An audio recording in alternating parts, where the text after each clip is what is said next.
શોતનની સોતન સાથે ગોષ્ઠી, મુરલીની ગોપીજનો સાથે ગોષ્ઠી.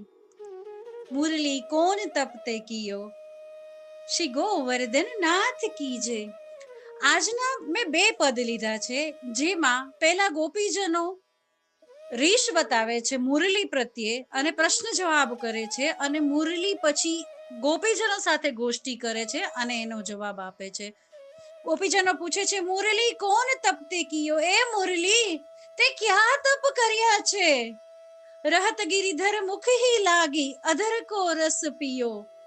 તું હંમેશા શ્રી ગિરિધર લાલના મુખ પર લાગી રહે છે, એના અધરો પર, એના રસ જેમાંથી ટપકે એવા રસમય અધરો પર તું હંમેશા બિરાજમાન રહે છે. રત ગિરિધર મુખ હી લાગી, હંમેશા એના મુખથી લાગેલી રહે છે. અધર કો રસ પીયો, અને અધરોનો રસ ઘૂંટતી જ રહે છે, ઘૂંટતી જ રહે છે, ઘૂંટતી જ રહે છે. હે મુરલી, આ તો અમારે આ બધું આ જોઈએ છે, અમારે આ પામવું છે, અમારે આ તે કયો તપ કર્યું છે, જરા અમને પણ જણાવ.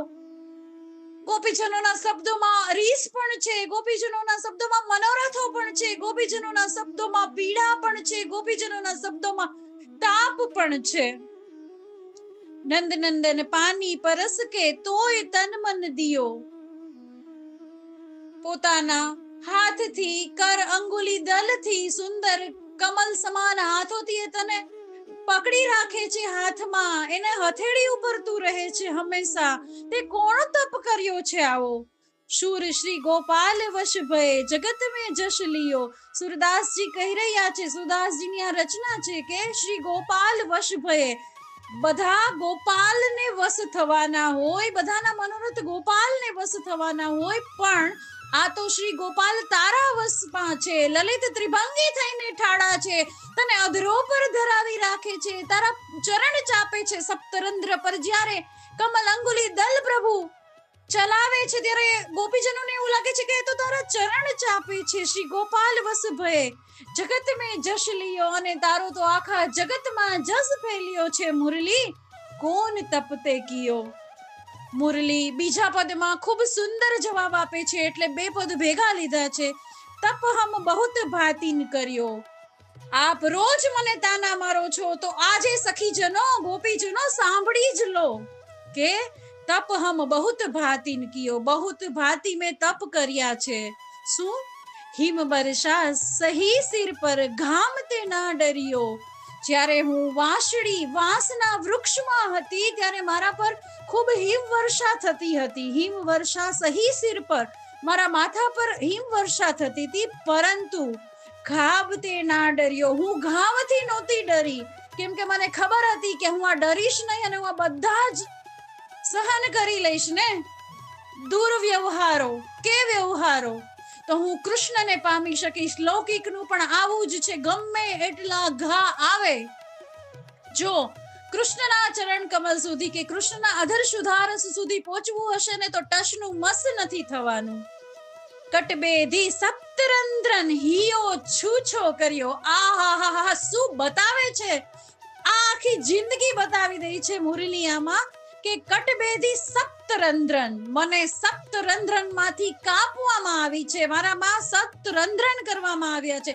લૌકિકમાં પણ આવી ઘણી પીડાઓ આપે, પરંતુ આપણે પ્રભુનું અને માત્ર પ્રભુનું સ્મરણ રાખવાનું છે. હિયો છૂછો કર્યો. મારું હૈયું કેવું કર્યું છે, તો કે છૂછું કર્યું છે, જેમાં કઈ છે જ નહીં. હૈયાને સાફ કરી નાખ્યું છે મેં, એમાં મારો કોઈ છે જ નહીં. જે પ્રભુ પધરાવે એ.